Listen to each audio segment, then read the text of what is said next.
This is exercise number 24. Get ready. Start. It has been observed that a lot of time and resources are consumed in filing of appeals which involve identical issues. Taking forward our policy of sound litigation management, I propose to provide that if a question of law in the case of an assessee is identical to a question of law which is pending in appeal before the jurisdictional High Court or the Supreme Court, in any case, the filing of further appeal in the case of this assessee by the department shall be deferred till such question of law is decided by the jurisdictional High Court or the Supreme Court. This will greatly help in reducing the repeated litigation between taxpayers and the department. Taking forward our efforts to further promote the IFSC, I hereby propose to provide that income of a non-resident from offshore derivative instruments or over-the-counter derivatives issued by an offshore banking unit, income from royalty and interest on account of lease of ship, and income received from portfolio management services in IFSC shall be exempt from tax, subject to specified conditions. In the globalized business world, there are several works contracts whose terms and conditions mandatorily require formation of a consortium. The members in the consortium are generally companies. In such cases, the income of these AOPs has to suffer a graded surcharge up to 37%, which is a lot more than the surcharge on the individual companies. Accordingly, I propose to cap the surcharge of these AOPs at 15%. Further, the long-term capital gains on listed equity shares, units, etc. are liable to maximum surcharge of 15%, while the other long-term capital gains are subjected to a graded surcharge which goes up to 37%. I propose to cap the surcharge on long-term capital gains arising on transfer of any type of assets at 15%. This step will give a boost to the startup community, and along with my proposal on extending tax benefits to manufacturing companies and startups, reaffirms our commitment to Atmanirbhar Bharat.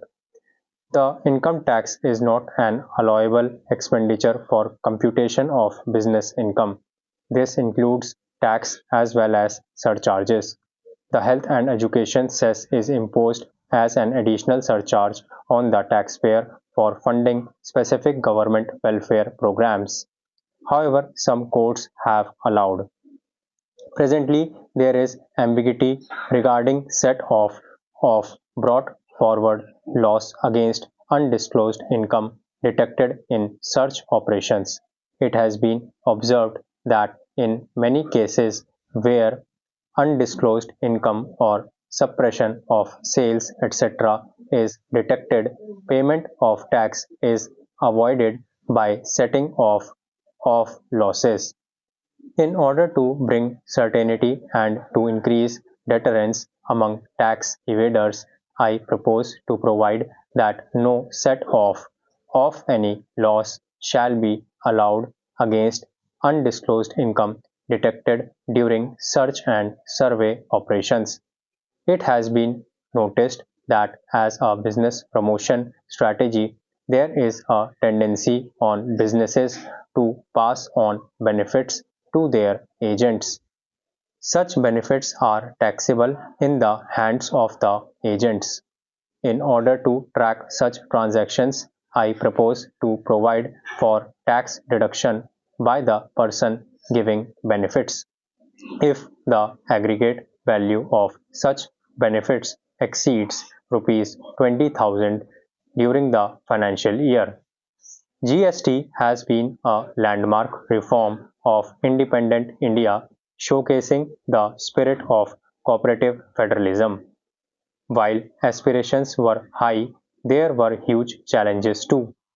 These challenges were overcome deftly and painstakingly under the guidance and oversight of the GST Council. We can now take pride in a fully IT driven and progressive GST regime that has fulfilled the cherished dream of India as one market, one tax. There are still some challenges remaining, and we aspire to meet them in the coming year. The right balance between facilitation and enforcement has engendered significantly better compliance. GST revenues are buoyant despite the pandemic. Taxpayers deserve applause for this growth. Not only did they adapt to the changes but enthusiastically contributed to the cause by paying taxes. In Part A of my speech, I have referred to the proposed reforms in SEZs. Alongside, we will also undertake reforms in customs administration of SEZs, and it shall henceforth be fully IT driven and function on the customs national portal with a focus on higher facilitation and with only risk based checks. This will ease doing business by SEZ units considerably. This reform shall be implemented by 30th September 2022. Customs administration has reinvented itself over the years through liberalized procedures and infusion of technology.